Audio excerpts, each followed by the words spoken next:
What's going on, guys? Killer6 back with another legendary item guide for you guys, and this one you have to do some side quests to get to. We're talking about Sludgemaw. The first mission you're gonna have to do is a mission called Null and Void. After you complete that, you'll get another mission called All Charged Up, and at the end of the All Charged Up mission, that's when you get to fight Sludgemaw. So what we've done is we've traveled to the launch pad, and it's almost directly south from there for the Null and Void mission. So let's go down there and get that. All right, in order to get these missions, in order to fight Sludgemaw, you will have needed to have completed the story. So keep that in mind before you even start to try and do these missions. And you'll recognize this place as the place where during the story mission you had to like come to the spaceship. So as you can see, here's Rush going to accept and track. All right, so we just completed the first mission, Null and Void, and then Rhodes here shows up right there at the very end of that mission and gives you the next mission, which is obviously All Charged Up. All right, now that we've completed those two missions, we can now finally farm Sludgemaw, who is located right here on your map, as you can see. So he is just slightly north of Someday Rise. So we're going to travel there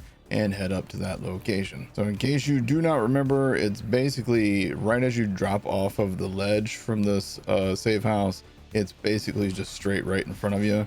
There's going to be an entrance over here. You can ignore all the enemies that are outside, just dash past them and then go inside of here, and we're just going to follow the route to get to him. So as long as you've clicked on the icon for the boss and did your tracking that way, this should give you an accurate route inside. And it's telling me to take the elevator. So let's call down the elevator and we're going to ride this guy up.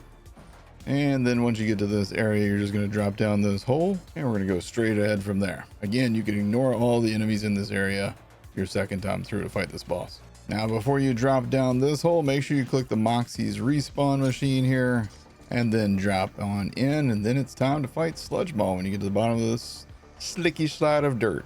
Good old Sludgemaw. What a fun fight, right, guys? And 0 for 1. Now to respawn him again, you're going to go back here to the back. You're going to grapple up and you're going to go through the portal. And this is probably the most confusing part, is once you go through that portal, you're just going to drop back down here and there's the Moxie's respawner. Now there's also vending machines over here in case you need to sell things or buy more ammo. Just don't forget to click on the respawn machine. All right, in terms of the items that this guy drops, the first thing we're going to look at is the Birt's Bees. Now, this is a Vladov SMG, and this thing can have a wide multitude of parts. I happen to get one with a underbarrel taser, which is going to be a lot of fun. You can see the base damage is 673, accuracy 74%, reload time 2.2 seconds. Fire rate is crazy at 14.4 shots per second, and this thing has a ammo capacity of 40. Now, this gun is available in every single element. It is also available as a non-elemental, or aka a kinetic version of this gun as well, so keep that in mind. The gold text on this says Hive Mind, and obviously that's just a reference to bees, and like this thing shoots out like a swarm of bullets essentially. Red text says fill your life with laughter and bees. This gun spews erratic projectiles that home in on targets. The red text is a reference to a show called My Brother and Me, something I've never even heard of before.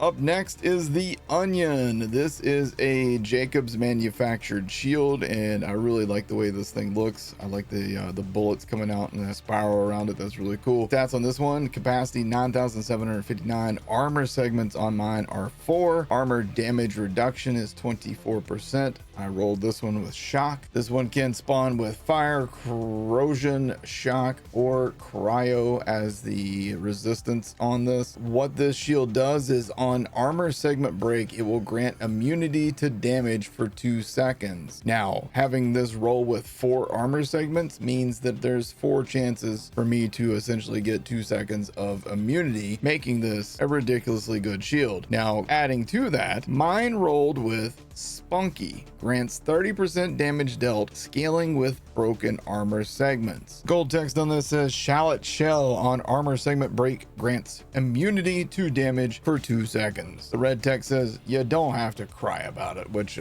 that's just a reference to onions, and when you cut them, you often will cry. And finally, the thing that you guys probably came here to see is the Kickballer. This is a Maliwan shotgun, and since it's Maliwan, it can spawn with any element combo. As you can see, mine is radiation and shock. It could also be, you know, corrosive and fire, corrosive and radiation, etc., but it cannot ever be just kinetic. It can't be non-elemental. You can see this thing does do splash damage. The damage on this one is 5,440, accuracy 76%, reload time 2.8 seconds, fire rate 0.9 shots a second, and shots to overheat is 8. Gold text on this says force bunt, and the red text says let's go diamond ponies. The alt fire on this gun launches a bouncing energy disc, and that's what makes this thing so insanely good. Now, I rolled a COV part on this thing, which is actually pretty good for Maliwan weapons. Allows me to like actually pump out a bunch of shots, but you might not like the initial charge up, and I totally get that, but we will test this thing out and see how it feels. All right, so I am going to actually multitask here. I'm going to wear the onion shield while we use the Birt's bees, and let's test these things out. I like to, whenever we have shock weapons, I like to go into Mimicron's area because I know that we're going to encounter a lot of shielded enemies over here. So I feel like this is a pretty good spot to like test this thing out. So as you can see with the Bird's bees, you don't really need to be all that accurate for it to like actually track the enemies. As long as you're kind of like pointing in their general direction, it seems like it's going to work pretty well. Let's use this alt fire taser. I just want to see what kind of damage this thing does. That's pretty good, like consistent damage on that. And I get to fire that thing a few times too. That's pretty nice. But yeah, this thing is a high fire rate. It's not the most powerful gun in the game, but a lot of bullet output comes from this thing. And I think this is a pretty good, just general overall weapon. It's one that you're going to get a lot of pretty good use out of. And again, you're going to want to, you know, match your elements properly, especially since we're on, you know, Ultimate 5 here.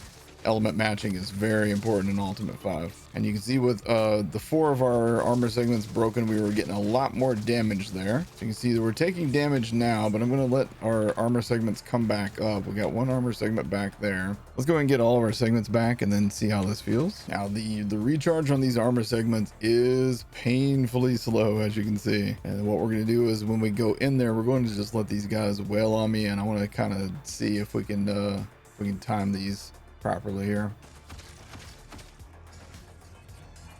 So the good thing about the armor shields though is they do recharge constantly. Let's see if this guy can bust us up here. All right. Yep, we had our full 2 seconds of invulnerability there, which was really nice. This is actually, it's just a good shield. It's not like one of those shields that's gonna like, you know, be a game changer, like dominate the battlefield kind of thing, but it's one of the shields that's going to keep you the most protected of all the shields in the game. So it's no firework, but it will keep you alive better than the firework probably will. So finally, let's test out the Kickballer. This is actually the first time I've ever shot this thing, so let's see what all the fuss is about. Okay, apparently I have to shoot it low. Okay, hold on. Is this thing like okay. I think I get it. You have to like, you have to get them into the cloud of this thing. Now these guys are armored enemies, so they're not going to be as weak to the shock damage on this thing. Yeah, that thing does work, dude. And having a COV means that the first shot has to charge up, but then it just, I can like kind of shoot it as much as I want, huh? Yeah, I can get a lot of these guys out, and it is very strong. Very strong gun, and we're not matching elemental resistance at all, and we're on Ultimate 5, so for it to do this kind of damage, considering that it's, you know, the wrong element type versus these enemies, is pretty impressive, honestly. You can see the onion's doing a fairly good job of keeping me in the action pretty consistently. So yeah, good combination of gear here. Actually, that boss drops a lot of good stuff. So as much as I hate farming Sludgemaw, it is a very annoying fight. I would say that is one of the better farms in the game in terms of like all 3 of his items are good. You know what I mean? All 3 of their items are good and definitely worth using. So definitely recommend all these drops from Sludgemaw. Hope this guide helped you guys out. Let me know what's your favorite of these 3 items in the comment section down below, and let me know if you've gotten a shiny version of any of these guns, because that is impressive, because that farm is brutal. Thank you guys so much for watching, and I will see you guys in the next video. Y'all take care.